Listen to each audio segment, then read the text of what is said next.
This is my 3D printed hovercraft. You just saw me jumping. And I probably wouldn't recommend it because I'd sustained some damage.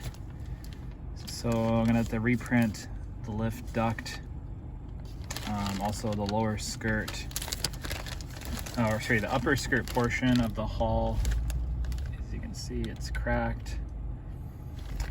And then also the lower skirt, cracked it as well. But yeah, no, that was fun though. But yeah, that's the hovercraft. Did pretty good. Somehow made it over all 3 jumps in a sort of weird way. But the last one was definitely the smoothest.